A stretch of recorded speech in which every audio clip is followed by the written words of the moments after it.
Imperium Secundus, also known as the Unremembered Empire, was an empire in the eastern fringes of the galaxy, formed in 009.M41 during the Horus Heresy, comprising roughly of 500 worlds and centered around the realm of Ultramar, the sub-empire belonging to the Ultramarines Space Marine Legion. Seeing the dire state of humanity as a result of the Horus Heresy, the Primarch Roboute Guilliman decided to enact a contingency plan and create a new Imperium should Terra and the Emperor fall to Horus's onslaught. Guilliman had little knowledge of what was transpiring outside of Ultramar, thanks to the massive ruin storm created by Erebus in the Shadow Crusade, which threw the Astronomicon into a state of disarray, rendering navigation and communication impossible. Thus, Guilliman decided that rebuilding the Imperium was a necessity even if he was not sure if the Imperium was yet destroyed. Thanks to the activation of a piece of Xenos technology known as the Pharos Beacon by the Loyalist Iron Warriors Warsmith Barbarous Dantioch, Loyalist forces and refugees were able to find their way through the ruined storm and make it to Macragge. Soon, Guilliman was joined by his brother, Lion L. Johnson of the Dark Angels, and joined by the scattered forces of the Salamanders, Raven Guard, Iron Hands, White Scars, Imperial Fists, Space Wolves, and the majority of the Blood Angels Legion, along with their Primarch Sanguinius. Vulcan also made his way to Macragge, escaping the forces of the Night Lords, who, along with their Primarch Conrad Kurz, also found their way into Ultramarines territory. Ever the consummate politician, Guilliman refused to crown himself Emperor and proposed that Lionel Johnson rule Imperium Secundus, for being the first son of the Emperor.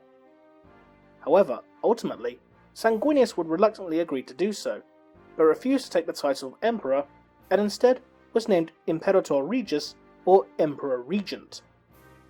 However, could Guilliman have had an ulterior motive for his creation of this second empire? When Guilliman's forces found the Pharos Beacon on Sotha, instead of being essentially a lighthouse like the Astronomicon, the Pharos was in effect a lantern which illuminated targeted worlds in the warp, allowing safe passage even through the thickest warp storms. Guilliman ordered that the Pharos be focused on Macragge, so that lost Loyalist fleets could find their way to him through the ruin storm. The Pharos was also described as being an empathic device, which responded to the desires of the user, but had mostly unknown capabilities. Thus, by focusing upon Macragge, it could be seen that the beacon responded to Guilliman's desire to regroup and fortify. While this did have the desired effect of not only bringing shattered remnants of the Loyalist legions, but also the Dark Angels and Space Wolves who were actively seeking Macragge. The Blood Angels and Imperial Fist forces, meanwhile, were actually searching for a way back to Terra. This in turn would starve Terra of potentially valuable resources and actually hinder the Loyalists' efforts during the course of the war. This was more or less stated to Lorgar by the greater demon of Tzeentch, Kairos Fateweaver. He informed Lorgar that he could either seek revenge against Roboute Guilliman for a shame upon Kerr, but doom chaos in the upcoming war, or put aside personal satisfaction and work for the gods of chaos and perhaps ensure their victory over the galaxy. In this single important instance, both of Fateweaver's heads spoke the same truth. This was his warning to Lorgar that if Guilliman died, then Horus would have no chance at the siege of Terra.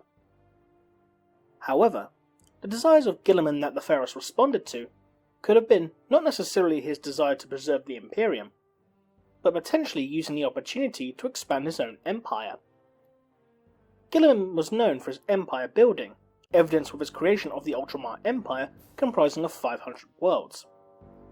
In fact, he was so prominent at doing so that it even gave Malcador the Sigillite, the Regent of Terra, cause for concern. Malcador the Sigillite suspected that Guilliman may try to build his own empire, and was cautiously nervous that the Primarch may be attempting to usurp the Emperor's power. As stated in the novel Vengeful Spirit, "It's Guilliman. What do you think he's doing? He's building an empire." Malcador was thankful that the forces of Lionel Johnson and the Dark Angels were en route to Macragge, and could stop a potential secession from the Imperium. But publicly at least, Guilliman maintained that he had no desire to rule such a vast empire, claiming that such an act will make him akin to his treacherous brother Horus. Heresy comes in many forms. It can be blatant, like the one which now tears down the stars. But it can be subtle too. Accidental. To make example, the building of a new Imperium when the old one is not yet pronounced dead. I am not building my own Imperium. I am preserving what's left of the original. However, when Roboute Guilliman was challenged on the matter by Alexis Pollux of the Imperial Fists, Guilliman countermounted his Primarch Rogel Dawn's order for all loyal forces to return to Terra. Guilliman stated that he held command unless someone of higher or equal rank to himself relieved him of duty, which could only be another Primarch or the Emperor himself, to which Pollux would ask if that was because Guilliman was now the Emperor. However, this doesn't necessarily mean that Guilliman was a traitor. In true Ultramarines fashion, he treated the rest of the Imperium's existence as a mere theoretical, and choosing to deal only with tangible matters of the practical. And being a man who was unwilling to take risks, he would choose the path of certainty rather than gambling upon a slim hope. All this being said, this doesn't necessarily mean that Guilliman had any ulterior motives.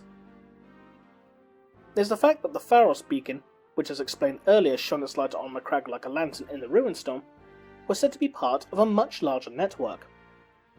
This could mean that the one discovered on Sotha may simply not have had the power to shine its light on anywhere outside of the Ultramar Empire.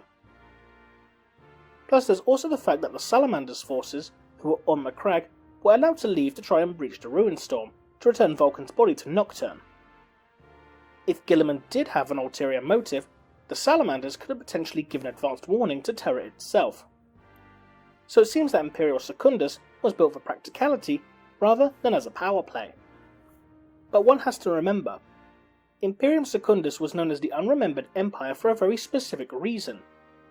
According to official Imperial history documents, it never happened.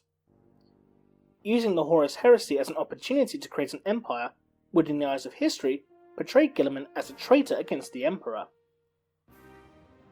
In the aftermath of the Horus Heresy itself, Roboute Guilliman's actions had the greatest effect within the Imperium itself, despite Guilliman having done very little to protect the Imperium and even potentially adversely affecting the conflict himself with his actions in creating Imperium Secundus. After unveiling the Codex Astartes, which stated that no one man should be able to wield the power of an entire Space Marine Legion, Guilliman did achieve lordship over the Imperium, becoming Lord Commander of the Imperium, and, in effect, gaining his new empire.